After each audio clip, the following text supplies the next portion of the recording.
서울의 하늘은 마치 거대한 회색 담요처럼 도시를 덮고 있었다. 몇 시간째 멈추지 않는 비는 아스팔트 위에서 끝없이 부서지며 차가운 교향곡을 연주했고, 넌 쌓인 불빛들은 빗물에 번져 흐릿한 수채화처럼 보였다. 사람들은 젖은 어깨를 움츠리며 빠른 걸음으로 어디론가 사라졌고, 도시는 거대한 익명의 강물처럼 흐르고 있었다.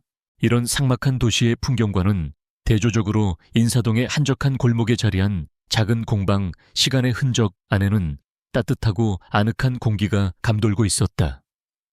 낡았지만 정갈한 나무 선반 위에는 세월의 덮개가 앉은 고가구와 도자기들이 조용히 숨쉬고 있었고, 은은한 나무 향과 오래된 종이 냄새가 공간을 채웠다. 이곳이 바로 김서연의 세상이었다. 서연은 돋보기 안경을 콧등에 걸친 채 섬세한 손길로 금이 간 백자 항아리의 표면을 어루만지고 있었다. 그녀의 손끝은 마치 마법처럼 부서진 조각들의 상처를 치유하고 있었다. 그녀에게 이 물건들은 단순한 골동품이 아니었다. 각각의 물건은 누군가의 삶 기쁨, 슬픔의 역사를 품고 있는 소중한 존재였다. 그들의 망가진 시간을 복원하고 잊혀진 이야기를 다시 세상에 꺼내놓는 것이 그녀의 일이었고, 그녀는 그 일을 진심으로 사랑했다. 오후가 깊어지자 서연은 잠시 허리를 펴고 창밖을 내다보았다. 빗줄기는 여전히 거셌다. 오늘은 더 이상 손님이 없을 것 같았다. 그녀는 작업 도구를 정리하고 낡은 트렌치코트를 걸치고는 작은 우산을 펼쳐들었다. 내일 보자. 그녀는 공방 안의 물건들에게 다정한 인사를 건네고 조심스럽게 문을 잠갔다. 버스 정류장으로 향하는 길, 보도블록 틈새로 고인 빗물이 그녀의 낡은 운동화 속으로 스며들었다. 차가운 감촉에 잠시 인상을 썼지만 그녀는 개의치 않고 걸음을 계속했다. 그때였다. 버스 정류장 근처 빗물이 고여 작은 웅덩이를 이룬 곳에서 무언가 희미하게 반짝이는 것이 서연의 눈에 들어왔다. 호기심에 다가간 그녀는 웅덩이 속에 가라앉아 있는 작은 물체를 발견했다. 그녀는 조심스럽게 손을 뻗어 그것을 건져 올렸다. 차가운 금속의 감촉이 손바닥에 와닿았다. 빗물을 닦아내자 그 정체가 드러났다. 그것은 백금으로 만들어진 남자 반지였다. 디자인은 매우 단순했지만 묵직한 무게감과 정교한 세공에서 평범한 물건이 아님을 직감할 수 있었다. 반지 안쪽에는 KGJH라는 이니셜과 함께 작은 날짜가 새겨져 있었다. 서연은 순간적으로 주위를 둘러보았다. 하지만 빗속을 바쁘게 지나치는 사람들 뿐 반지를 찾는 듯한 사람은 보이지 않았다. 이렇게 비싼 물건을 잃어버린 사람은 얼마나 상심이 클까? 그녀는 반지를 코트 주머니 깊숙이 넣었다. 내일 경찰서에 가져다 주어야겠다고 생각하며 그녀는 버스에 올랐다. 같은 시각 서울의 심장부인 강남 테헤란로에 우뚝 솟은 에이유라 그룹의 본사 건물 최상층 회장실의 공기는 얼음장처럼 차가웠다. 통유리창 밖으로 보이는 서울의 야경은 마치 수억 개의 다이아몬드를 흩뿌려 놓은 듯 화려했지만 방 안의 남자에게는 아무런 감흥도 주지 못했다. 아우라 그룹의 최연소 CEO 강지훈. 그는 짙은 눈썹과 날카로운 턱선 감정을 거의 드러내지 않는 서늘한 눈빛을 가진 남자였다. 그는 방금 끝난 긴급 이사회에서 자신을 옭아매려는 숙부와 그 세력들을 상대로 또 한 번의 힘겨운 전쟁을 치르고 온 참이었다. 그의 책상 위에는 승리의 전리품처럼 보이는 수많은 결제 서류들이 산더미처럼 쌓여 있었다. 하지만 그의 마음은 조금도 기쁘지 않았다. 권력의 정점에 오를수록 그는 더 깊은 고독과 환멸에 빠져들고 있었다. 피로가 몰려오자 지우는 무의식적으로 넥타이를 느슨하게 풀며 왼손을 들어 이마를 짚었다. 그리고 습관처럼 약지를 매만졌다. 순간 그의 심장이 쿵하고 내려앉았다. 늘 그 자리에 있어야 할 차갑고 단단한 감촉이 느껴지지 않았다. 텅 빈 허전함. 그는 급하게 자신의 손을 내려다보았다. 반지가 없었다. 아버지가 돌아가시며 그의 손에 직접 끼워주신 그룹의 후계자라는 증표이자 아버지의 유일한 유품인 그 반지가 사라진 것이다. 젠장! 그의 입에서 낮은 욕설이 터져 나왔다. 평소의 냉정함을 유지하려 애썼지만 차가운 식은땀이 등을 타고 흘렀다. 그는 미친 듯이 기억을 더듬었다. 아침에 집을 나설 때 이사회에 들어갈 때까지만 해도 분명히 손에 있었다. 그는 즉시 비서실장에게 연락했다. 오늘 내 모든 동선을 확인해 건물 전체를 샅샅이 뒤져 무슨 수를 써서라도 반지를 찾아내. 그의 목소리는 분노와 불안으로 날카롭게 떨리고 있었다. 그에게 그 반지는 단순한 장신구가 아니었다. 그것은 그의 정체성이었고 고독한 싸움을 버티게 해주는 마지막 보루였다. 그것을 잃어버린다는 것은 마치 자신의 일부를, 아버지와의 마지막 연결고리를 잃어버리는 것과 같았다. 다음 날 아침 서연은 밤새 뒤척이다 이른 시간에 잠에서 깼다. 간밤에 주운 반지가 계속 마음에 걸렸기 때문이다. 그녀는 출근 준비를 하며 뉴스 채널을 틀었다. 마침 에유라 그룹의 경영권 분쟁에 대한 소식이 흘러나오고 있었다. 화면에는 냉정한 표정의 젊은 CEO 강지훈의 사진이 클로즈업되었다. 서연은 무심코 화면을 보다가 숨을 멈췄다. 그의 이름 아래에 영문으로 강지훈이라고 적혀 있었다. KJH. 설마. 서연은 황급히 주머니에서 반지를 꺼내 안쪽의 이니셜을 다시 확인했다. KJH. 심장이 빠르게 뛰기 시작했다. 그녀는 다시 화면 속 남자의 얼굴을 쳐다보았다. 차갑고 다가가기 힘들어 보였지만 어딘지 모르게 깊은 슬픔과 외로움이 묻어나는 눈빛이었다. 경찰서에 맡기는 것보다 직접 주인에게 돌려주는 것이 맞겠다는 생각이 들었다. 그녀는 평소와 달리 조금은 긴장된 마음으로 에유라 그룹 본사로 향하는 버스에 몸을 실었다. 아우라 타워의 로비는 서연이 지금껏 보아온 세계와는 완전히 다른 곳이었다. 높은 천장 대리석으로 마감된 바닥 분주하게 움직이는 정장 차림의 사람들. 모든 것이 위압적이고 차갑게 느껴졌다. 그녀는 잠시 주눅이 들었지만 이내 마음을 다잡고 안내 데스크로 다가갔다. 저 실례합니다. 강지훈 대표님께 드릴 물건이 있어서 왔는데요. 안내 데스크 직원은 그녀의 소박한 옷차림을 위아래로 훑어보며 노골적으로 의심스러운 눈초리를 보냈다. 대표님과 약속은 하셨습니까? 성함과 용건이 어떻게 되시죠? 아니요, 약속은 어제 물건을 하나 주었는데 아마 대표님 것 같아서요. 직원의 표정은 더욱 굳어졌다. 대표의 이름을 팔아 어떻게든 접근하려는 사람들 중 하나라고 생각하는 듯했다. 그때 마침 로비를 지나가던 비서실장이 그들의 대화를 듣게 되었다. 어젯밤부터 반지 때문에 초비상이 걸린 상태였기에 그는 혹시나 하는 마음에 서연에게 다가왔다. 무세운 일이십니까? 이 분이 대표님 물건을 주었다며 만나게 해달라고 합니다. 비서실장은 서연을 찬찬히 뜯어보았다. 꾸밈없는 얼굴, 단정한 옷차림. 사기꾼처럼 보이지는 않았다. 혹시 반지입니까? 서연은 고개를 끄덕였다. 그 순간 비서실장의 얼굴에 화색이 돌았다. 그는 정중한 태도로 돌변하여 그녀를 최상층의 회장실로 안내했다. 거대하고 웅장한 회장실 그 중심에 강지훈이 서 있었다. 그는 밤새 한숨도 자지 못한 듯 눈가가 퀭했지만 여전히 날카로운 기세는 조금도 수그러들지 않았다. 그는 비서실장 뒤에 서 있는 낯선 여자를 경계심 어린 눈으로 바라보았다. 반지를 가져온 사람입니다, 대표님. 지훈은 서연에게 다가갔다. 그의 큰 키와 압도적인 존재감에 서연은 저도 모르게 한 걸음 뒤로 물러섰다. 반지를 보여주시죠. 그의 목소리는 감정이 배제된 채 차갑게 울렸다. 서연은 긴장된 손으로 주머니에서 반지를 꺼내 그에게 건넸다. 반지를 확인한 지훈의 눈빛이 미세하게 흔들렸다. 그토록 애타게 찾던 아버지의 유품이 맞았다. 그는 안도의 한숨을 내쉬며 반지를 손가락에 끼웠다. 딱 맞는 감촉이 그에게 안정감을 가져다 주었다. 그는 다시 서연을 바라보았다. 당연히 거액의 보상금을 요구할 것이라 생각했다.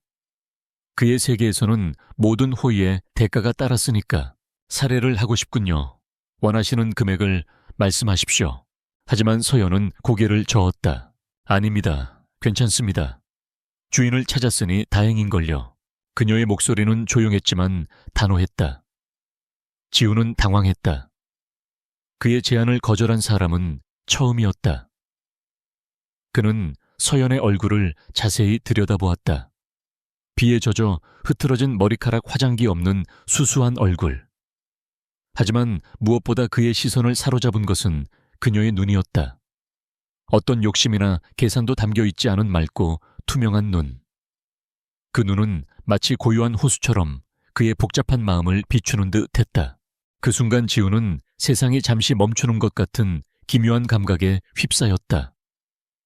늘 사람들의 탐욕과 위선에 둘러싸여 있던 그에게 서연의 순수함은 강력한 충격으로 다가왔다. 사랑에 빠진다는 것이 어떤 느낌인지 그는 몰랐다. 하지만 지금 이 순간 이 낯선 여자에게서 눈을 뗄 수 없다는 것, 그녀에 대해 더 알고 싶다는 강렬한 호기심과 끌림을 느끼고 있다는 것은 분명했다. 그냥 갈 수는 없습니다. 최소한 이름이라도 알려주십시오. 김서연입니다. 김서연 씨. 지우는 그녀의 이름을 나직이 읊조렸다. 마치 처음 배우는 단어처럼 소중하게. 오늘의 감사함은 절대 잊지 않겠습니다. 꼭 다시 뵙고 싶군요. 서연은 그의 진지한 눈빛에 어쩔 줄 몰라 하며 가볍게 고개를 숙여 인사하고는 회장실을 나섰다. 그녀가 사라진 후에도 지우는 한참 동안 그녀가 서 있던 자리를 멍하니 바라보았다. 손가락에 돌아온 반지의 차가운 감촉과 마음속에 피어난 이름 모를 따뜻한 감정이 기묘한 대조를 이루고 있었다. 창밖으로는 마침내 비가 그치고 구름 사이로 눈부신 햇살이 쏟아져 내리고 있었다. 김서연이 떠나간 후 강지훈의 사무실에는 다시 정막이 찾아왔다. 하지만 그 정막은 이전과는 다른 종류의 것이었다. 전날까지만 해도 그의 공간을 채우던 것은 권력의 무게와 차가운 고독이었다면 이제는 낯선 여운과 알 수 없는 설렘이 희미하게 공기 중에 떠다니고 있었다. 지우는 자신의 손가락에 돌아온 반지를 만지작거렸다. 반지는 제자리를 찾았지만 그의 마음은 오히려 어지러워졌다. 수많은 이사들과의 기싸움, 주가 변동 그래프 인수 합병 전략 보고서. 그의 머릿속을 가득 채우고 있던 숫자와 단어들이 희미해지고 그 자리에 김서연이라는 여자의 얼굴이, 특히 그 어떤 욕망도 비치지 않던 맑은 눈동자가 선명하게 떠올랐다. 그는 자리에서 일어나 통유리창 앞으로 다가갔다. 비가 갠 서울의 하늘은 눈이 시리도록 파랬다. 저 아래 개미처럼 작게 보이는 수많은 사람들 속에서 그녀도 지금 어딘가를 걷고 있을 것이다. 그는 자신이 왜 이토록 그녀에게 마음이 쓰이는지 이해할 수 없었다. 단순히 반지를 찾아준 것에 대한 고마움이라고 하기에는 감정의 파장이 너무 컸다. 그것은 마치 흑백 필름으로 돌아가던 그의 세상에 누군가 예고 없이 색을 한 방울 떨어뜨린 것과 같은 느낌이었다. 다음 날 지우는 비서실장을 호출했다. 김서연 씨에 대해 알아봐 주십시오. 네, 어제 그분 말입니까? 그렇습니다. 그녀가 어떤 사람인지 무슨 일을 하는지 아주 사적인 부분을 제외하고 그녀에 대해 알 수 있는 모든 것을 보고해 주십시오. 단 절대 그녀가 눈치채게 해서는 안 됩니다. 비서실장은 유능했다. 반나절도 지나지 않아 그의 책상 위에는 김서연에 대한 간략한 보고서가 놓여 있었다. 이름 김서연, 나이 28세, 직업 고미술품 복원 전문가, 인사동 공방, 시간의 흔적, 운영 가족관계, 부모님 조기 사망. 현재 혼자 거주특이 사항업계에서는 실력으로 정평이 나 있으나 대외 활동이 거의 없어 아는 사람만 아는 전문가. 공방은 작은 규모로 운영되며 재정적으로 넉넉하지는 않은 것으로 추정됨. 보고서는 짧았지만 그 안에 담긴 내용은 지훈의 예상을 한치도 벗어나지 않았다. 그녀는 그가 짐작했던 그대로 화려한 세상과는 거리가 먼 곳에서 묵묵히 자신의 일을 사랑하며 살아가는 진짜 장인이었다. 돈이나 명예를 좇는 사람이 아니라는 확신이 들자 그녀를 다시 만나고 싶다는 욕구는 더욱 강렬해졌다. 하지만 어떻게 무작정 찾아가서 차나 한잔 하자고 할 수는 없는 노릇이었다. 그녀는 분명 부담스러워하며 그를 피할 것이다. 그에게는 완벽하고 거절할 수 없는 명분이 필요했다. 바로 그때 보고서의 마지막 줄이 그의 눈에 들어왔다. 아유라 재단 소장품 복원 프로젝트 관련 자문위원 후보로 과거에 이름이 올랐으나 본인이 고사한 이력 있음. 지훈의 입가에 희미한 미소가 번졌다. 완벽한 명분을 찾았다. 에이유라의 재단은 그의 아버지가 생전에 남다른 애정을 쏟았던 곳으로 지금은 막대한 양의 고미술품을 소장한 채 관리부실로 방치되고 있는 상태였다. 특히 아버지가 아끼시던 조선시대 백자 컬렉션은 일부가 훼손되어 수년째 전문가의 손길을 기다리고 있었다. 그는 즉시 재단 이사장을 호출했다. 수년째 지연되고 있는 재단 소장품 복원 프로젝트 지금 당장 재개하겠습니다. 네 대표님, 하지만 예산과 인력 문제가. 예산은 제가 책임지겠습니다. 그리고 책임자는 이미 정해졌습니다. 김서연 씨 시간의 흔적, 공방의 대표를 당장 섭외하십시오. 프로젝트 총괄 책임자라는 직책과 업계 최고 대우를 약속하고 무슨 일이 있어도 모셔오세요. 며칠 후 지훈은 직접 차를 몰아 인사동으로 향했다. 그의 검은색 세단이 좁은 골목길로 들어서자 주변의 풍경과 어울리지 않는 위화감에 행인들이 힐끔거렸다. 그는 차에서 내려 보고서에 있던 주소대로 시간의 흔적이라는 낡은 간판이 걸린 공방 앞에 섰다. 문을 열고 들어서자 은은한 나무 향과 함께 차분하게 가라앉은 시간이 그를 맞았다. 서연은 작업대 앞에서 깨진 접시 조각을 맞추는 데에 몰두하고 있었다. 인기척을 느끼고 고개를 든 그녀는 문 앞에 서 있는 남자를 보고 눈을 동그랗게 떴다. 며칠 전 거대한 사무실에서 보았던 바로 그 남자 강지훈이었다. 대표님, 여긴 어쩐 일로? 그녀의 목소리가 당황으로 살짝 떨렸다. 지훈은 부드럽게 미소 지으며 그녀에게 다가갔다. 미리 연락도 없이 죄송합니다, 김서연 씨. 아닙니다, 들어오시죠. 앉으실 곳이 마땅치 않은데. 서연은 허둥지둥 작업대 한쪽을 치웠다. 지훈은 그녀의 작은 공방을 천천히 둘러보았다. 모든 것이 낡고 오래되었지만 주인의 정성스러운 손길이 다 반짝이고 있었다. 그는 이곳의 공기가 그의 사무실과는 비교도 할 수 없을 만큼 편안하고 따뜻하다고 느꼈다. 지난번엔 정말 감사했습니다. 덕분에 제게 아주 소중한 것을 되찾았습니다. 별 말씀을요. 당연히 해야 할 일을 한 것뿐입니다. 서연 씨에게는 당연한 일이었겠지만 제게는 아니었습니다. 그래서 꼭 다시 한번 정식으로 감사 인사를 하고 싶었고 또 한 가지 제안을 드릴 것이 있어서 직접 찾아왔습니다. 지훈은 에이유라 재단의 복원 프로젝트에 대해 설명하기 시작했다. 그는 프로젝트의 중요성과 가치, 그리고 그녀가 왜 이 프로젝트의 적임자인지를 차분하고 논리적으로 이야기했다. 그의 설명이 길어질수록 서연의 표정은 점점 더 심각해졌다. 프로젝트의 총괄 책임자직을 맡아주셨으면 합니다. 물론 서연 씨의 실력에 걸맞은 최고의 대우를 해드릴 겁니다. 이 공방과는 비교할 수 없는 최첨단 장비와 시설이 갖춰진 환경에서 오직 작품에만 집중하실 수 있도록 모든 지원을 아끼지 않겠습니다. 그것은 그녀의 인생을 통틀어 상상조차 해본 적 없는 파격적인 제안이었다. 평생 만져볼 기회조차 없을 국보급 유물들을 직접 복원할 기회, 재정적인 어려움에서 완전히 벗어날 수 있는 기회. 하지만 동시에 그것은 그녀가 지켜온 평온한 삶을 버리고 저 거대하고 차가운 에이유라이 타워의 세계로 들어가야 한다는 것을 의미했다. 그녀는 자신도 모르게 지훈의 눈을 피했다. 그의 세계는 너무나 복잡하고 위험해 보였다. 생각할 시간을 좀 주시겠습니까? 제게는 너무 큰일이라서요. 물론입니다. 충분히 고민해보시고 연락 주십시오. 지훈은 자신의 명함을 그녀의 작업대 위에 조심스럽게 내려놓고 공방을 나섰다. 한편 청담동의 최고급 레스토랑에서는 에이유라 그룹의 상무이사인 최민준과 성진그룹의 외동딸인 박유라가 마주 앉아 있었다. 최민준은 지훈의 사촌 형이었지만 어릴 때부터 지훈에게 모든 것을 빼앗겼다는 피해의식에 사로잡혀 있었다. 그룹의 후계자 자리도 회장의 총애도 그는 지훈을 끌어내리고 그 자리를 차지할 기회만을 호시탐탐 노리고 있었다.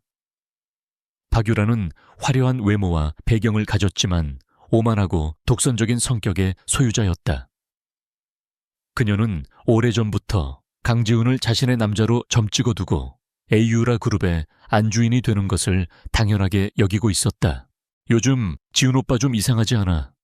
며칠 전에는 아버님 유품인 반지를 잃어버렸다고 온 회사를 뒤집어 놓더니 오늘은 인사동 같은 총무석에 직접 행차하셨다더군. 유라가 와인잔을 흔들며 뾰로통하게 말했다. 인사동 그 녀석이 거긴 왜 최민준이 의아하다는 듯 물었다. 글쎄 말이야. 듣자 하니 어떤 여자 공방에 갔다던데. 그 반지를 찾아준 여자라나 뭐라나. 겨우 반지 찾아준 계집애 하나 때문에 직접 행차를 하셨다. 강지훈답지 않은데. 뭔가 다른 속셈이 있는 거 아냐. 최민준의 눈이 교활하게 빛났다. 박유라는 불쾌하다는 듯 미간을 찌푸렸다. 속셈 오빠, 설마 그 여자한테 관심이라도 있는 거야. 감히 어떤 근본도 없는 게. 진정해 유라야. 네 상대가 될 리가 없잖아. 하지만 강지훈의 약점이 될 수는 있겠지. 잘 감시해봐. 그 여자가 어떤 여자인지 뭘 원하는지 알아내야겠어. 며칠간의 깊은 고민 끝에 서연은 결국 지훈의 제안을 수락하기로 결심했다. 보건가로서의 직업적 성취에 대한 갈망이 미지의 세계에 대한 두려움을 이겼기 때문이었다. 그녀의 첫 출근날 서연은 에이유라 타워의 지하에 위치한 재단 소장품 갤러리로 안내되었다. 그곳은 그녀의 작은 공방과는 모든 것이 달랐다. 완벽한 한권 항습 시스템, 최첨단 보건 장비, 그리고 유리관 속에서 조용히 잠자고 있는 수많은 국보급 유물들. 서연은 경외감에 휩싸여 잠시 말을 잃었다. 지훈이 직접 그녀를 맞이했다.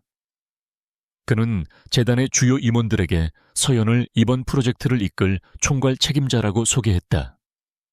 직원들은 갑자기 나타난 젊고 소박한 차림의 여자가 중책을 맡았다는 사실에 수군거렸다. 바로 그때 복도를 울리는 또각거리는 하이힐 소리와 함께 최민준과 박유라가 나타났다. 그들은 마치 약속이라도 한 듯 서연이 소개되는 타이밍에 맞춰 등장했다. 야, 여기가 바로 우리 재단의 미래를 책임질 분이신가? 강 대표가 직접 모셔왔다고 해서 어떤 대단한 분인가 했더니 최민준은 악수를 청하는 척 서연에게 다가와 그녀의 손 대신 옷차림을 위아래로 훑으며 비아냥거렸다.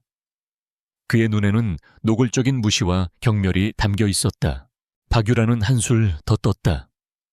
그녀는 서연의 존재 자체를 무시하며 지훈의 팔에 자연스럽게 팔짱을 꼈다. 지훈 오빠, 요즘 이런 분하고 어울리는 게 취미야. 우리 아이유라 격 떨어지게. 어디서 이런 굴러온 돌을 데려와서 박힌 돌을 빼내려고 해. 그녀의 목소리는 꿀을 바른 듯 달콤했지만 그 안에 담긴 도끼는 날카로운 비수와 같았다.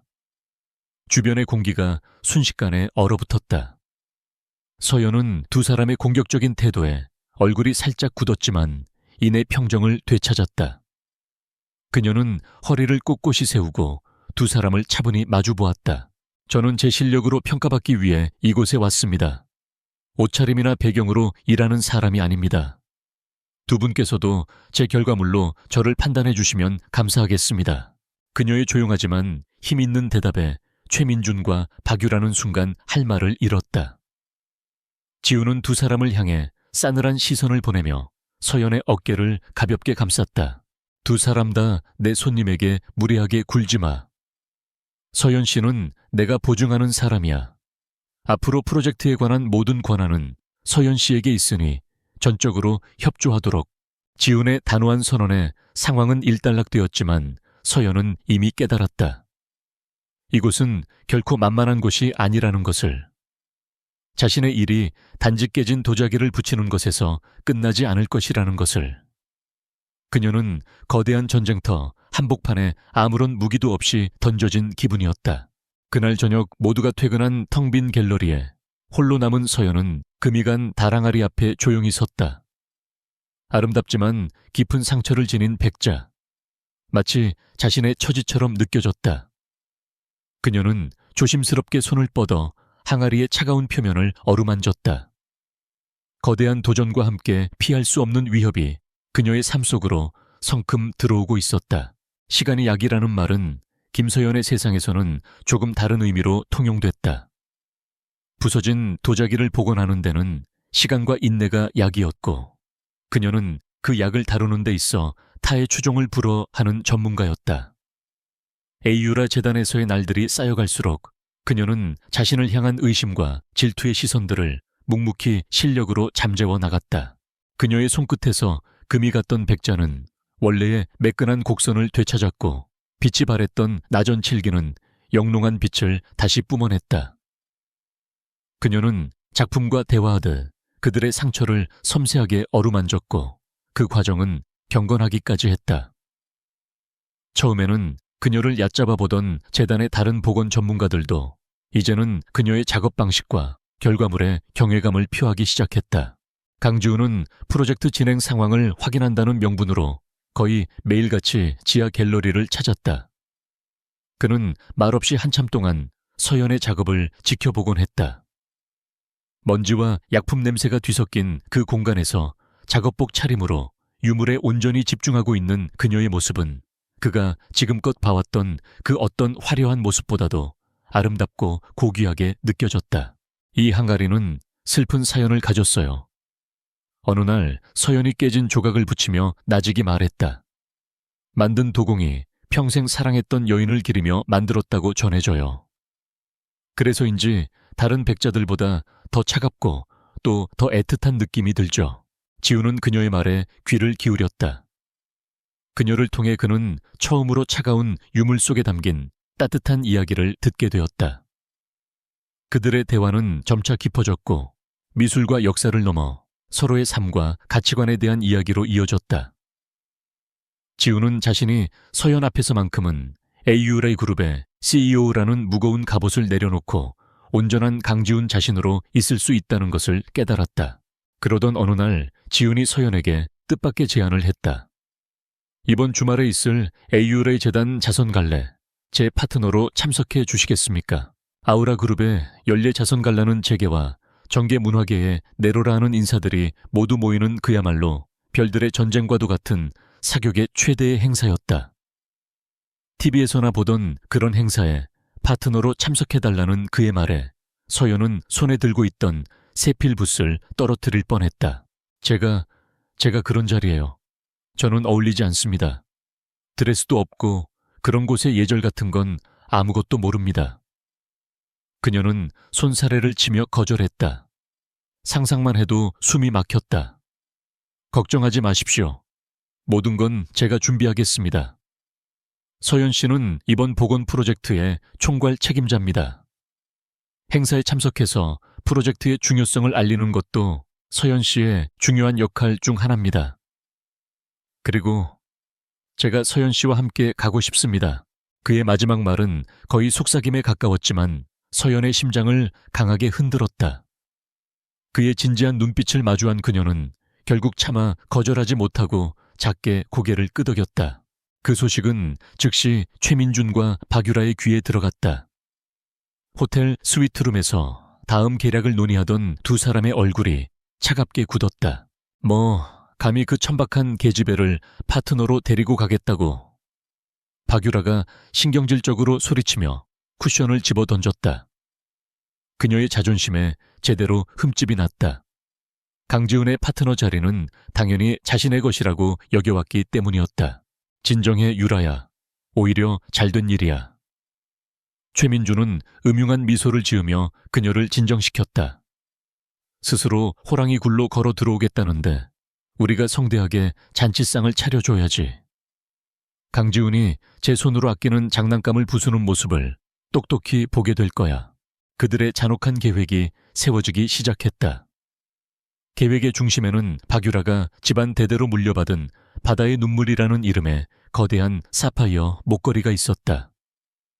그들은 이 목걸이를 자선 경매에 하이라이트로 기부하고 행사 당일 목걸이가 사라진 것처럼 꾸민 뒤 모든 증거가 김서연을 가리키도록 만들기로 했다.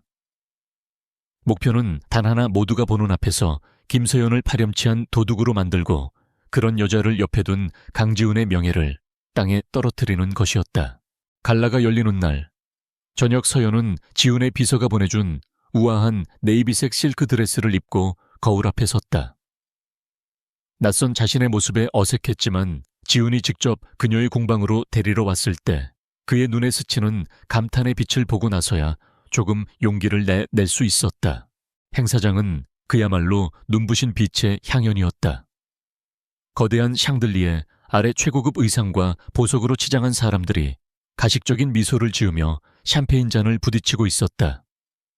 서연은 자신도 모르게 지훈의 팔을 꽉 잡았다. 지훈은 그런 그녀의 긴장을 눈치채고 부드럽게 그녀의 손을 감싸쥐며 귓가에 속삭였다. 걱정 말아요. 내 옆에만 있으면 돼. 그의 따뜻한 청과 낮은 목소리가 그녀에게 작은 안정감을 주었다. 하지만 그 평화는 오래가지 못했다. 박유라가 보란 듯이 그들 앞에 나타났을 때 그녀의 목에는 영롱한 푸른빛을 뿜어내는 바다의 눈물이 걸려 있었다. 어머 서연 씨, 이런 곳은 처음이라 모든 게 신기하겠네. 자, 이리 와서 구경이라도 해봐요. 이런 보석은 평생 실제로 볼 기회도 없을 테니까. 유라는 서연을 경매품이 전시된 곳으로 끌고 가 일부러 많은 사람들이 보도록 목걸이를 과시했다. 그녀의 말에는 서연을 무시하는 가시가 박혀 있었다. 서연은 불쾌했지만 애써 미소를 지으며 목걸이를 잠시 바라본 뒤 자리를 피했다. 그녀가 목걸이를 유심히 쳐다보는 모습은 이미 여러 사람들의 뇌리에 각인된 후였다. 행사가 무르익고 재단의 활동을 소개하는 영상이 상영되기 위해 잠시 장내의 조명이 어두워졌다. 바로 그 순간이었다. 최민준의 지시를 받은 호텔 직원이 재빨리 움직여 전시 케이스에 잠금 장치를 풀고 목걸이를 빼돌렸다. 영상이 끝나고 조명이 다시 환하게 켜졌다. 잠시 후 박유라의 날카로운 비명이 행사장을 갈랐다. 목걸이, 내 목걸이가 없어졌어. 행사장은 순식간에 아수라장이 되었다. 보안 요원들이 달려오고 사람들은 웅성거리기 시작했다. 그때 최민준이 마치 준비라도 한 듯 나서서 상황을 정리하기 시작했다. 여러분, 진정하십시오. 분명 오해가 있을 겁니다. 우선 마지막으로 목걸이 근처에 있었던 분부터 조용히 확인을 해보면 어떨까요? 제가 아까 보니 저 김서연 씨가 유독 목걸이에 큰 관심을 보이시던데 그의 한마디에 모든 사람들의 시선이 일제히 서연에게로 쏠렸다. 비난과 의심, 호기심이 뒤섞인 수백 개의 눈동자가 화살처럼 그녀에게 박혔다. 박유라는 눈물을 흘리는 연기를 하며 그녀를 몰아세웠다. 네가 그랬지, 내 목걸이 훔쳐갔지. 가난한 주제에 이런 파티는 왜 와서. 서연은 사방에서 조여오는 압박감에 숨이 막혔다. 하지만 그녀는 울거나 당황하지 않았다. 오히려 그 순간 그녀의 머리는 얼음처럼 차갑게 식었다. 너무나 완벽하게 짜인 각본. 이것이 자신을 겨냥한 함정이라는 것을 직감했다. 그녀는 흐트러짐 없는 목소리로 입을 열었다. 제가 훔치지 않았습니다. 그리고 함부로 말씀하지 마십시오. 증거도 없이 사람을 도둑으로 모는 것은 매우 무례한 행동입니다. 전시 케이스는 잠겨 있었을 텐데 제가 어떻게 열었다는 겁니까? 그리고 목걸이가 사라진 즉시 보안팀에 신고하지 않고 왜 이렇게 공개적으로 소란부터 피우시는 거죠? 그녀의 침착하고 논리적인 반박에 사람들은 오히려 술렁이기 시작했다. 그때까지 분노에 찬 얼굴로 상황을 지켜보던 강지훈이 앞으로 나섰다. 그는 서연의 앞을 막아서며 그녀를 보호했다. 내 파트너에게서 손 떼. 그의 목소리는 지독히도 차가웠다. 그는 최민준과 박유라를 경멸의 눈빛으로 쏘아보았다. 나는 김서연 씨를 믿는다. 이따위 저급한 연극으로 내 사람을 모욕하는 건 용서 못해. 보안팀 당장 CCTV부터 확인하고 여기 있는 모든 출입구를 봉쇄해. 지훈의 확고한 신뢰에 서연은 울컥 눈물이 솟을 뻔했다. 최민주는 지훈의 반응에 잠시 당황했지만 이내 다시 여유로운 표정을 지었다. 오해라면 풀어야지 강 대표. 그럼 김서연 씨의 핸드백만이라도 확인하게 해주시죠. 떳떳하다면 거절할 이유가 없지 않습니까? 서연은 지훈을 막아서며 스스로 핸드백을 열어보였다. 얼마든지 확인하세요. 보안 요원이 꼼꼼히 가방을 수색했지만 당연히 목걸이는 나오지 않았다. 최민준과 박유라의 얼굴에 당혹감이 스쳐 지나갔다. 하지만 그들의 계획은 거기서 끝이 아니었다. 바로 그때 한 웨이터가 소리쳤다. 찾았습니다. 목걸이가 여기 있습니다. 웨이터가 가리킨 곳은 서연이 잠시 서 있었던 자리 옆에 있는 대형 화분이었다. 목걸이는 흙 위에 교묘하게 떨어져 있었다. 상황은 다시 반전되었다. 목걸이는 찾았지만 김서연이 훔쳤다가 일이 커지자 무서워서 버렸다는 새로운 시나리오가 사람들의 머릿속에 그려지기 시작했다. 이제 그 누구도 대놓고 그녀를 비난하지는 않았지만 의심의 눈초리는 거두어지지 않았다. 찝찝한 결말. 서연의 명예에는 지울 수 없는 흠집이 생겼다. 서연은 싸늘한 침묵 속에서 자신을 둘러싼 사람들을 바라보았다. 그녀는 자신이 거대한 음모의 한가운데에 서 있다는 것을, 그리고 이 싸움이 이제 막 시작되었을 뿐이라는 것을 깨달았다. 강지훈은 말없이 그녀의 곁으로 다가와 차가워진 그녀의 손을 굳게 잡았다. 그의 눈은 서연을 향한 미안함과 최민준을 향한 서늘한 분노로 이글거리고 있었다. 이것은 더 이상 서연 한 사람에 대한 공격이 아니었다. 자신에 대한 명백한 선전포고였다. 자선 갈라의 소란이 끝난 후 강지훈의 차 안에는 무거운 침묵이 흘렀다. 화려한 파티장의 불빛은 멀어졌지만 그곳에서 벌어진 추악한 연극의 잔상은 두 사람의 마음을 어둡게 짓누르고 있었다. 서연은 창밖에 스쳐 지나가는 야경을 멍하니 바라볼 뿐 아무 말도 하지 않았다. 그녀의 굳게 담은 입술과 꼿꼿한 자세는 그녀가 애써 평정을 유지하려 노력하고 있음을 보여주었다. 미안합니다. 침묵을 깬 것은 지훈이었다. 그의 목소리는 자책감으로 깊게 가라앉아 있었다. 내가 당신을 그곳으로 데려가지 말았어야 했습니다. 나 때문에 당신이 이런 험한 일을 겪게 됐습니다. 모두 내 잘못입니다. 그때 서연이 천천히 고개를 돌려 그를 바라보았다. 그녀의 눈빛은 흔들리지 않았다. 대표님, 잘못이 아닙니다. 처음부터 저를 노리고 파놓은 함정이었을 뿐 대표님은 저를 지켜주셨습니다. 만약 혼자였다면 전 아마 그 자리에서 무너졌을 겁니다. 고맙습니다. 저를 믿어주셔서. 그녀의 담담한 위로에 지훈은 오히려 가슴이 더 아파왔다. 피해자는 그녀인데 오히려 그녀가 자신을 위로하고 있었다. 이 작고 가녀린 여인이 품고 있는 강인함에 그는 다시 한번 깊은 인상을 받았다. 그는 더 이상 이 일을 단순한 해프닝으로 넘길 수 없었다. 이것은 그의 사람을 건드린 자들에 대한 응징이 필요한 명백한 전쟁이었다. 다음 날 아침 아우라 그룹의 회장실에는 평소와는 다른 살벌한 기운이 감돌았다. 지훈은 그의 개인 보안팀장이자 가장 신뢰하는 신복인 강 실장을 호출했다. 강 실장은 특수부대 출신으로 그림자처럼 지훈의 뒤를 지키며 온갖 더러운 일들을 처리해 온 인물이었다. 초해민준 상무를 조사해. 지훈의 목소리는 얼음처럼 차가웠다. 자금 흐름 통화 내역 만나는 사람들, 지난 1년간의 모든 행적을 샅샅이 파헤쳐 그의 옷장에 숨겨진 해골이 몇 개나 되는지 전부 알아내. 그리고 어젯밤 파티에서 그놈에게 매수된 웨이터가 누구인지도. 알겠습니다, 대표님. 강 실장은 아무것도 묻지 않고 조용히 고개를 숙인 뒤 사무실을 나섰다. 지훈의 눈빛만으로도 이번 일의 심각성을 충분히 인지했기 때문이었다. 복수의 톱니바퀴가 조용히 돌아가기 시작했다. 한편 재단 갤러리로 출근한 서연은 좀처럼 일에 집중할 수 없었다. 억울함과 분노가 가슴속에서 들끓었다. 하지만 그녀는 그 감정에 매몰되지 않았다. 대신 보건가로서의 본능이 고개를 들었다. 그녀의 머릿속은 마치 복잡하게 깨져버린 유물을 눈앞에 둔 것처럼 어젯밤의 사건을 집요하게 분석하기 시작했다. 그녀는 피해자처럼 슬퍼하고만 있을 수 없었다. 이 부서진 진실을 자신의 손으로 직접 복원해야만 했다.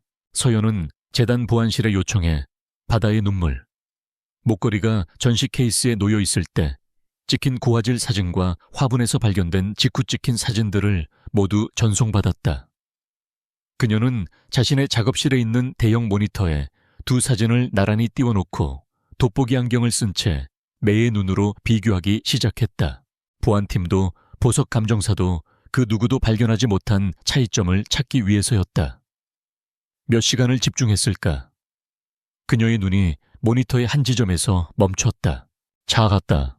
그녀의 입에서 나직한 탄성이 터져 나왔다. 화분에서 발견된 목걸이의 사파이어를 감싸고 있는 백금 장식의 아주 작은 틈새. 그곳에 맨눈으로는 거의 보이지 않을 정도의 미세한 흠집이 나 있었다. 전시되어 있을 때의 사진에는 분명히 없던 흠집이었다. 이건 단순한 흠집이 아니야. 그녀는 이미지를 극한까지 확대했다. 흠집은 날카로운 도구에 의해 생긴 것이 분명했다. 마치 무언가를 억지로 비틀어 빼내려 할 때 생기는 그런 종류의 상처였다. 그리고 그 흠집 주변으로 아주 희미하게 일반 흙과는 다른 종류의 붉은색 토분 가루가 묻어 있었다. 그녀는 즉시 강지훈에게 연락했다. 지훈은 전화를 받자마자 한달음에 갤러리로 내려왔다. 서연은 그를 모니터 앞으로 이끌고 자신이 발견한 것을 전문가의 소견으로 차분하게 설명했다. 이 흠집은 목걸이를 훔칠 때 생긴 게 아닙니다. 오히려 미리 빼돌린 목걸이를 다른 어딘가에서 꺼낼 때 생긴 상처에 가깝습니다. 범인은 목걸이를 벨벳 받침대에서 조심스럽게 들어 올린 게 아니라 어딘가에 단단히 고정되어 있던 목걸이를 도구를 이용해 억지로 떼어낸 겁니다. 아마도 석고 같은 틀에 박아두었을 가능성이 높아요. 위조품을 만들거나 혹은 다른 이유가 있었겠죠. 지훈은 확대된 이미지를 보며 감탄을 금치 못했다. 이토록 작은 단서 하나로 사건의 전모를 재구성해내는 그녀의 날카로운 관찰력과 추리력에 소름이 돋을 정도였다.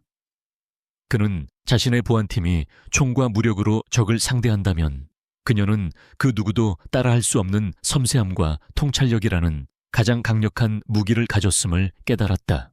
서연의 발견은 지훈의 조사에 결정적인 방향을 제시했다. 강 실장은 웨이터를 찾는 것과 동시에 호텔 내에서 석고나 틀을 다룰 만한 시설 혹은 그런 도구를 가진 직원을 역추적하기 시작했다. 얼마 지나지 않아 강 실장의 팀은 목걸이를 발견했던 웨이터를 찾아냈다. 그의 계좌에 거액의 돈이 입금된 사실을 들이밀자 웨이터는 모든 것을 실토했다. 최민준의 비서에게 돈을 받고 목걸이를 화분에 가져다 놓으라는 지시를 받았다는 것. 그는 목걸이를 딱딱한 하드 케이스에 담긴 채로 건네받았다고 진술했다. 서연의 추리가 완벽하게 맞아떨어지는 순간이었다. 하지만 진짜 수학은 다른 곳에서 터져 나왔다. 최민준이 웨이터에게 지불한 돈의 출처를 추적하던 자금팀이 그의 계좌 뒤에 숨겨진 거대한 검은 돈의 흐름을 포착한 것이다. 최민준은 수년간 AU라 그룹의 해외 건설 프로젝트에서 자재비를 부풀리는 방식으로 막대한 비자금을 조성해왔고 그 돈을 여러 개의 유령 회사를 통해 세탁하고 있었다. 그제야 모든 퍼즐 조각이 맞춰졌다. 자선갈라의 소동은 단순히 서연을 모욕하기 위한 것이 아니었다. 그것은 거대한 음모를 가리기 위한 연막이었다. 최민준은 자신이 조성한 비자금을 이용해 적대적 M&A 세력과 손을 잡고 강지훈의 리더십에 흠집을 내 주주들을 흔든 뒤 경영권을 찬탈하려는 계획을 세우고 있었던 것이다. 그날 밤 지훈의 사무실은 두 사람의 작전 본부가 되었다. 지훈은 강 실장에게 보고받은 모든 자료들을 테이블 위에 펼쳐놓았다. 최민준의 횡령 증거, 유령 회사들의 명단, 그리고 그의 계획을 뒷받침하는 내부 정보까지. 그 옆에는 서연이 발견한 목걸이의 확대 사진이 놓여 있었다. 이 모든 것을 시작하게 한 작지만 결정적인 단서였다. 이제 저놈을 끝장낼 모든 증거가 우리 손에 들어왔어. 지훈이 차갑게 말했다. 단순히 검찰에 넘기는 것만으로는 부족합니다. 최민준 같은 사람은 어떻게든 법망을 빠져나갈 겁니다. 서연이 그의 말을 받았다.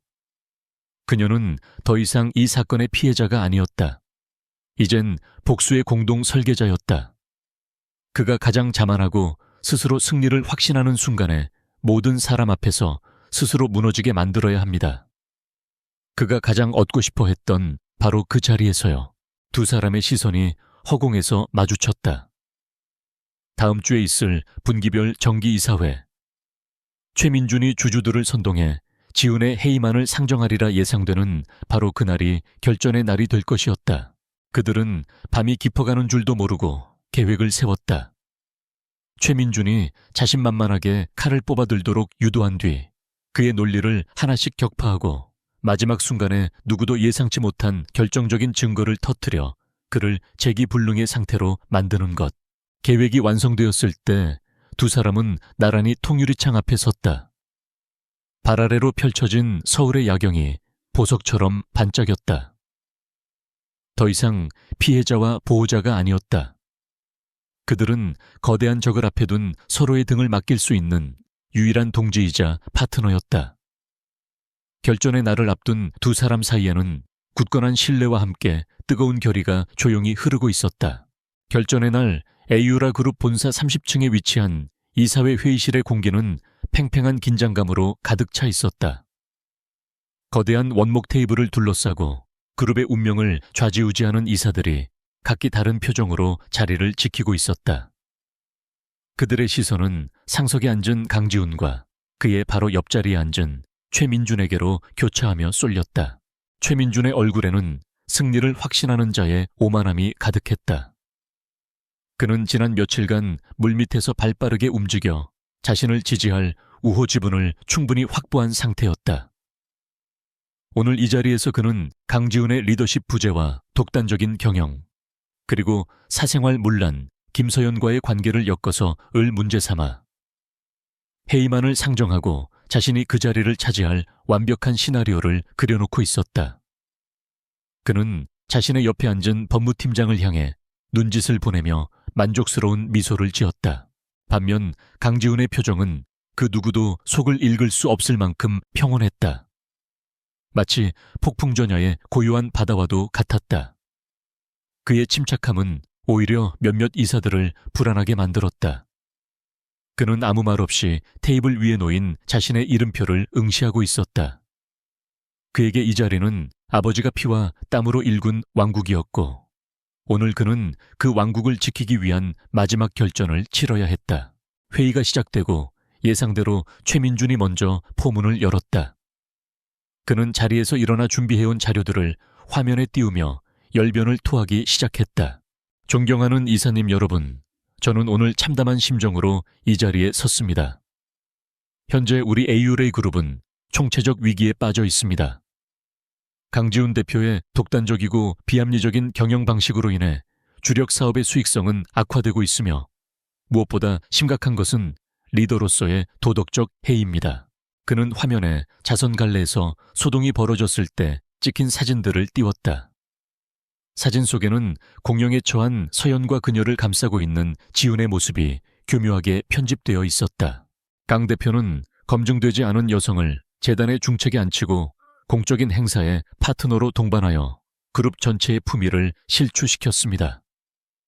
심지어 그 여성이 절도라는 불미스러운 사건에 연루되었음에도 불구하고 그는 공과 사를 구분하지 못한 채 무조건적으로 그녀를 비호하며 상황을 악화시켰습니다.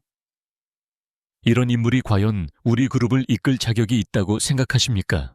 최민준의 선동적인 연설에 회의장은 술렁이기 시작했다. 그의 편에 선 이사들은 동조의 의미로 고개를 끄덕였고 중립을 지키던 이사들의 눈빛도 흔들렸다. 최민준은 승기를 잡았다고 생각하며 의기양양하게 지훈을 쳐다보았다.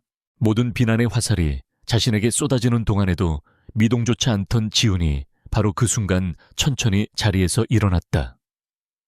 그는 최민준을 쳐다보지도 않은 채 회의실 문을 향해 나직하게 말했다. 들어오시죠. 회의실에 육중한 문이 열리고 모두의 예상을 깨고 김서연이 안으로 들어섰다. 그녀는 평소에 수수한 작업복 차림이 아닌 단정한 정장 차림이었다. 그녀의 등장에 회의장은 찬물을 끼얹은 듯 조용해졌다. 최민준의 얼굴이 순간적으로 굳었다. 서연은 조금도 위축되지 않은 채 당당한 걸음으로 회의 테이블 앞으로 걸어 나왔다. 그녀는 모든 이사들을 차례로 둘러본 뒤 스크린에 떠있는 자신의 사진을 향해 손을 뻗었다. 이 사진 속의 여성이 바로 저입니다. 그리고 저는 오늘 최민준 상무님께서 제기하신 불미스러운 사건의 진실을 밝히기 위해 이 자리에 섰습니다. 그녀는 준비해온 USB를 연결했다. 화면에는 바다의 눈물, 목걸이에 고화질 확대 사진이 나타났다. 여러분께서 보시는 것은 사라졌다가 다시 나타난 목걸이의 사진입니다. 저는 고미술품 복원 전문가로서 사물의 작은 흠집이나 변화를 찾아내는 훈련을 받았습니다. 이 목걸이의 백금 장식 부분에 있는 아주 미세한 흠집 보이십니까? 그녀는 레이저 포인터로 흠집 부분을 정확히 가리켰다. 이 흠집은 보석을 훔치는 과정에서 생긴 것이 아닙니다. 오히려 단단한 틀에서 억지로 떼어낼 때 생긴 상처입니다. 그리고 이 흠집 주변에서 발견된 미세한 붉은색 가루는 호텔 화분의 흙이 아니라 벽돌을 구울 때 사용되는 특수한 종류의 점토 성분과 일치했습니다. 즉, 누군가가 이 목걸이에 위조품을 만들기 위해 석고틀을 떴고 그 과정에서 생긴 증거입니다. 서연의 논리, 정연하고 전문가적인 설명에 이사들은 숨을 죽였다. 최민준의 얼굴은 하얗게 질리기 시작했다. 서연의 발표가 끝나자 지훈이 그녀의 말을 이어받았다. 김서연 씨의 놀라운 발견 덕분에 저희는 이 사건의 배후를 추적할 수 있었습니다. 그는 법무팀장이 아닌 자신의 개인 비서에게 신호를 보냈다. 화면이 바뀌고 자선 갈라의 CCTV 영상이 재생되기 시작했다. 영상 속에는 최민준의 비서가 호텔 웨이터에게 돈 봉투를 건네고 웨이터가 무언가가 담긴 딱딱한 케이스를 받아 화분으로 향하는 모습이 똑똑히 찍혀 있었다. 이것이 최민준 상무가 말하는 진실의 실체입니까? 지훈의 목소리가 회의실 전체를 얼어붙게 만들었다. 자신의 사촌 동생을 몰아내기 위해 아무 상관없는 한 사람의 명예를 짓밟고 저급한 연극을 꾸민 파렴치한 이것이 당신이 말하는 리더의 자격입니까? 최민준은 자리에서 벌떡 일어났다. 거짓말이야. 저건 조작된 영상이야. 내 놈이 날 함정에 빠뜨리려고. 함정, 지훈이 차갑게 비웃었다. 이제부터가 진짜네, 형님. 당신이 파놓은 함정이 얼마나 깊고 어두운지 내가 똑똑히 보여주지. 화면이 다시 한번 바뀌었다. 이번에 나타난 것은 복잡한 자금 흐름도와 수많은 해외 계좌 내역 그리고 유령 회사들의 명단이었다. 최민준 상무는 지난 5년간 AURI 그룹의 동남아시아 플랜트 건설 사업에서 자재 단가를 조작하는 방식으로 약 500억 원에 달하는 비자금을 조성했습니다. 그리고 이 돈은 지금 보시는 여러 유령 회사를 거쳐 돈 세탁된 후 그의 차명 계좌로 흘러 들어갔습니다. 회의장은 경악과 충격으로 술렁였다. 이것은 단순히 리더의 자격 문제가 아니었다. 명백한 횡령이자 배임이었다. 지훈의 지시를 받은 재무팀장이 일어나 상세한 회계 자료를 근거로 최민준의 범죄 사실을 조목조목 보고하기 시작했다. 최민준의 얼굴에서는 핏기가 완전히 사라졌다. 그는 다리가 풀려 의자에 주저앉았다. 모든 것이 끝났다는 것을 직감했다. 그리고 이 돈이 어디에 쓰였는지 궁금하지 않으십니까? 지훈의 마지막 일격이 날아들었다. 화면에는 최민준이 한 사모펀드 대표와 은밀하게 만나는 장면이 담긴 사진과 그들의 이메일 내역이 나타났다. 그 내용은 에이유라 그룹의 주식을 적대적 M&A 세력에게 넘겨 경영권을 찬탈하려는 구체적인 계획이었다. 자신이 몸담고 있는 회사를 통째로 팔아넘기려 한 배신자. 이것이 최민준 당신의 진짜 모습입니다. 모든 증거가 공개되자 최민준을 지지하던 이사들은 고개를 숙였고 몇몇은 자신들도 연루될까 두려워 안절부절 못했다. 바로 그 순간 회의실 문이 거칠게 열리며 검찰 수사관들이 들이닥쳤다. 특정 경제범죄, 가중처벌 등에 관한 법률 위반 횡령 및 배임 혐의로 최민준 씨를 긴급 체포합니다. 수사관들이 최민준에게 다가가 차가운 수갑을 채웠다. 그는 마지막 발악처럼 소리쳤다. 강지훈, 이 개자식아, 내가 너를. 그의 비명은 수사관들에게 끌려나가며 복도 저편으로 사라졌다. 그와 함께 범죄에 연루되었던 몇몇 임원들도 줄줄이 연행되었다. 한바탕 폭풍이 휩쓸고 간 회의실에는 침묵만이 남았다. 이사들은 충격과 공포에 휩싸인 채 상석에 서 있는 젊은 CEO를 경외의 눈빛으로 바라보았다. 그는 가장 치욕적인 순간에 가장 완벽한 방식으로 자신의 적을 심판하고 왕좌를 지켜냈다. 지우는 아무 말 없이 서연에게 다가갔다. 그는 모든 사람이 보는 앞에서 그녀의 손을 부드럽게 잡았다. 고맙습니다, 김서연 씨. 당신이 AURA를 구했습니다. 그의 따뜻한 한마디에 그동안 억눌러왔던 모든 긴장과 감정이 한꺼번에 풀리며 서연의 눈가에 뜨거운 눈물이 맺혔다. 그것은 억울함의 눈물이 아닌 마침내 진실이 승리했다는 안도의 눈물이었다. 최민준이 수갑을 찬 채 이사회 회의실에서 끌려나간 순간 AU라 그룹은 거대한 폭풍의 눈으로 빨려 들어갔다. 오너 일가의 추악한 비리와 경영권 다툼은 기다렸다는 듯이 모든 언론의 헤드라인을 장식했고 그룹의 주가는 곤두박질치기 시작했다. 로비는 성난 주주들과 기자들로 아수라장이 되었다. 모두가 이제 AU라 그룹이 끝났다고 젊은 CEO는 이 위기를 감당하지 못하고 무너질 것이라고 수군거렸다. 하지만 강지훈은 무너지지 않았다. 오히려 위기 속에서 그의 리더십은 더욱 견고하게 빛났다. 그는 도망치거나 변명하는 대신 정면 돌파를 선택했다. 사건이 터진 바로 다음 날 그는 긴급 기자회견을 자청해 모든 의혹에 대해 솔직하게 인정했다. 아우라 그룹 내부에 부끄러운 비리가 있었던 것은 사실입니다. 저의 불찰이며 그룹의 총수로서 국민 여러분과 주주 여러분께 깊이 사죄드립니다. 저는 이번 사태를 뼈를 깎는 쇄신의 기회로 삼겠습니다. 모든 관련자들을 엄중히 처벌하고 다시는 이런 일이 발생하지 않도록 투명하고 윤리적인 경영 시스템을 구축할 것을 약속드립니다. 그의 솔직하고 단호한 태도는 시장의 예상 밖의 신호를 보냈다. 위기를 덮으려는 다른 기업 총수들과는 다른 정직한 리더십에 대한 신뢰가 형성되기 시작한 것이다. 그는 말로만 그치지 않았다. 즉시 그룹 내에 특별 감찰팀을 꾸려 최민준의 잔존 세력을 모두 뿌리 뽑았고 능력은 있지만 줄이 없어 밀려났던 젊고 유능한 인재들을 대거 발탁했다. 그룹의 낡은 관행과 불투명한 의사, 결정 구조를 모두 갈아엎는 고통스럽지만 반드시 필요한 대수술이 시작되었다. 그 격동의 몇 주 동안 서연은 묵묵히 자신의 자리를 지켰다. 그녀는 재단의 보건실이라는 고요한 섬 안에서 훼손된 유물들을 어루만지며 자신만의 방식으로 무너진 것들을 바로 세우고 있었다.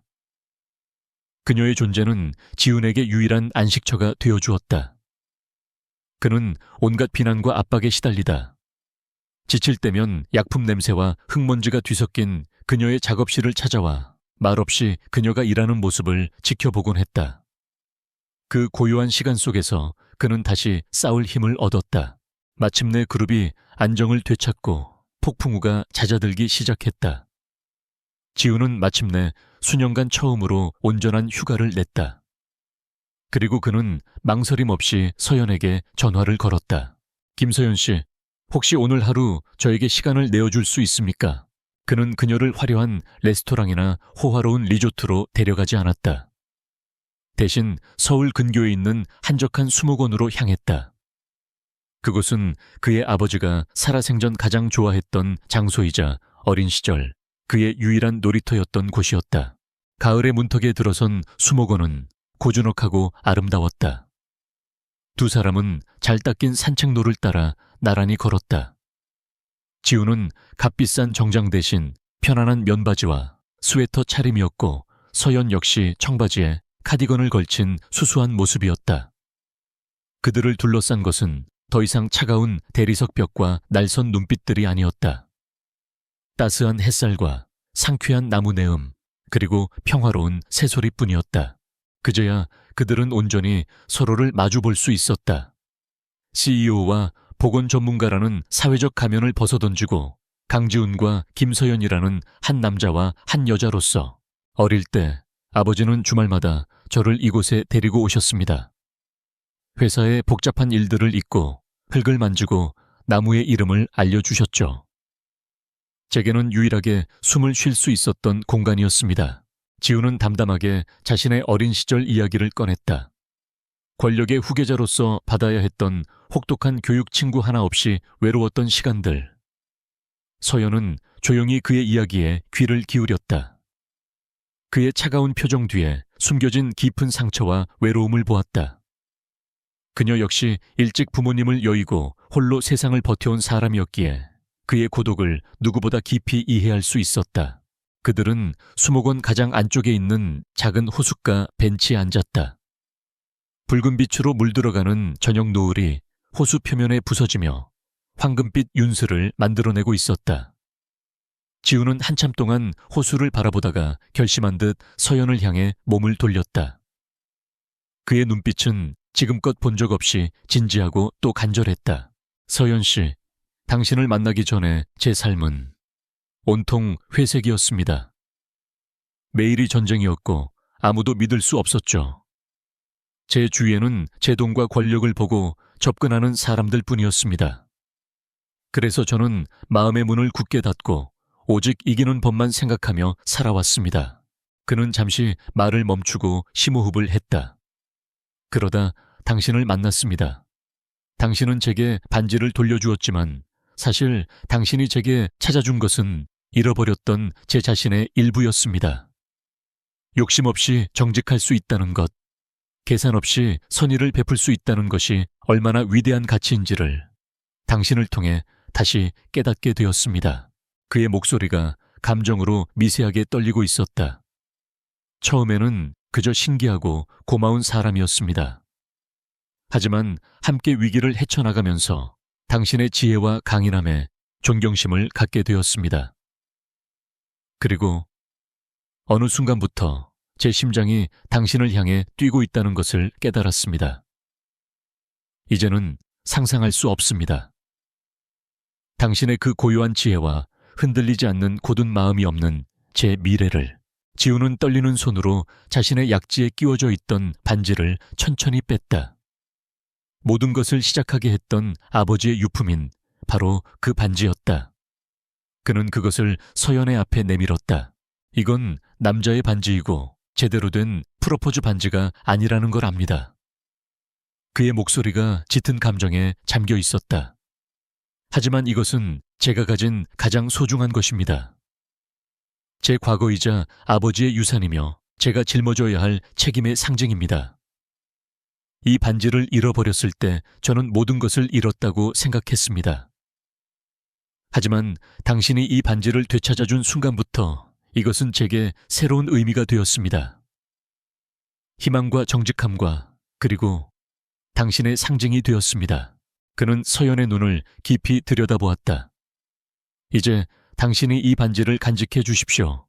제 약속의 증표로 제 남은 평생을 당신과 함께 미래를 만들어 가겠다는 약속의 증표로 말입니다.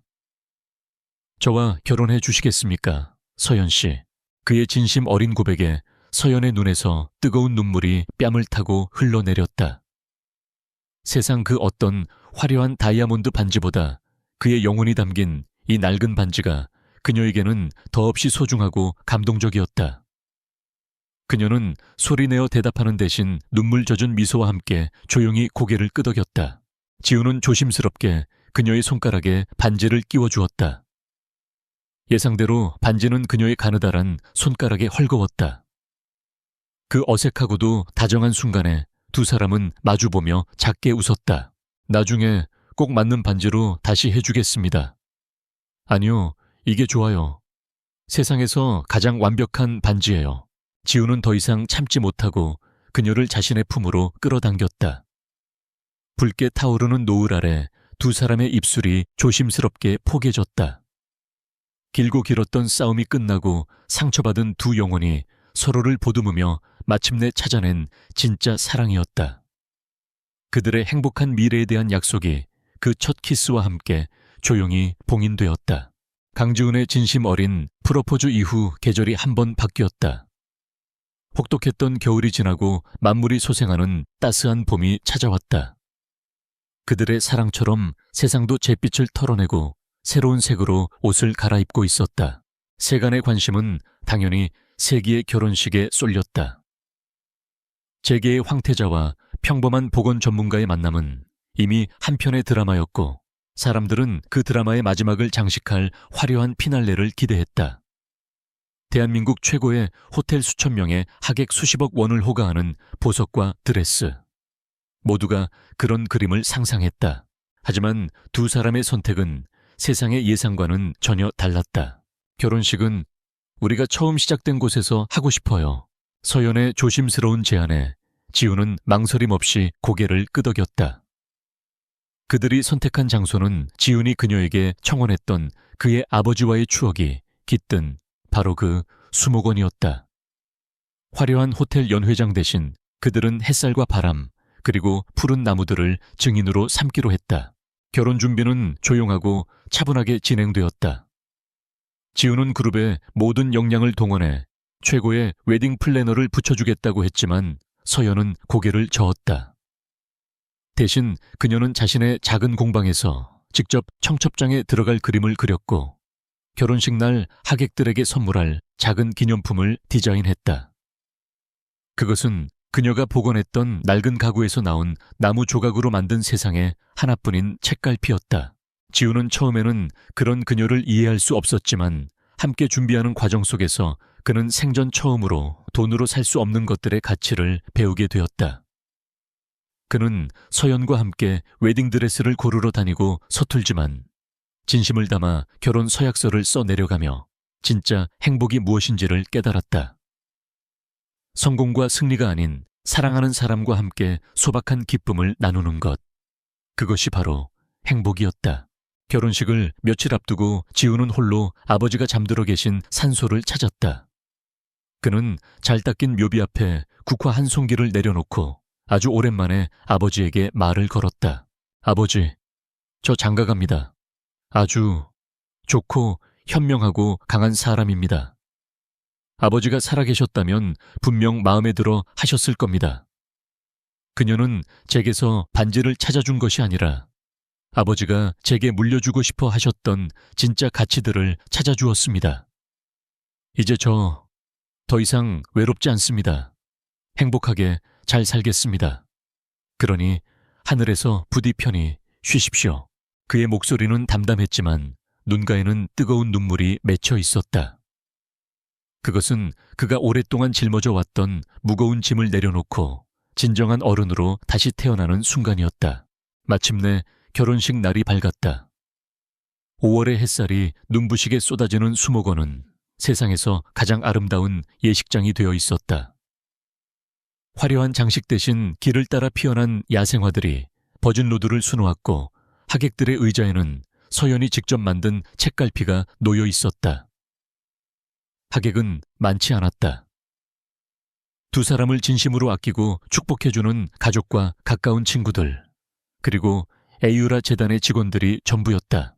음악이 흐르고 순백의 실크 드레스를 입은 서연이 아버지의 빈자리를 대신한 재단 이사장의 손을 잡고 천천히 걸어 나왔다. 그녀의 모습은 화려하지 않았지만 그 어떤 여배우보다도 우아하고 기품이 넘쳤다.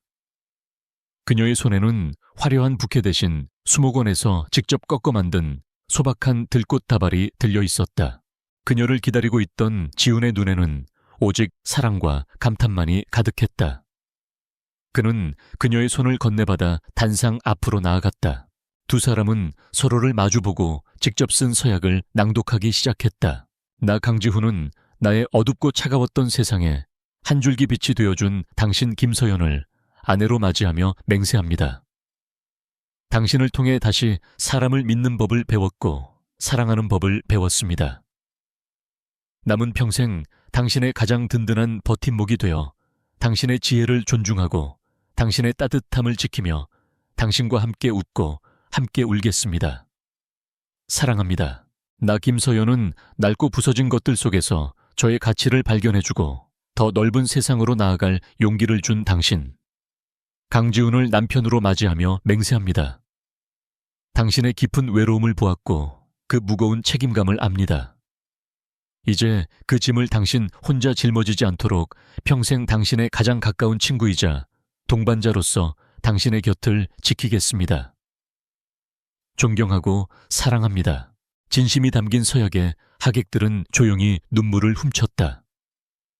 두 사람은 서로의 손가락에 소박하지만 아름다운 결혼 반지를 끼워주었다. 서연의 손가락에는 아버지의 유품이었던 백금 반지가 새로운 웨딩밴드와 나란히 빛나고 있었다. 그것은 그들의 사랑이 어떻게 시작되었는지를 보여주는 영원한 증표였다. 따스한 햇살 아래 두 사람의 입맞춤과 함께 모두의 축복 속에서 부부가 탄생했다. 1년 후 아우라 재단이 경기도 외곽에 새로 지은 청소년 문화예술 지원센터의 개관식 날이었다.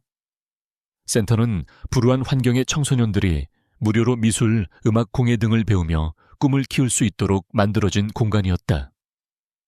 이 프로젝트는 재단의 새로운 이사장이 된 김서연이 처음부터 끝까지 직접 기획하고 이끌었다. 여러분, 이 벽돌 하나하나에는 여러분의 미래를 응원하는 마음이 담겨 있습니다.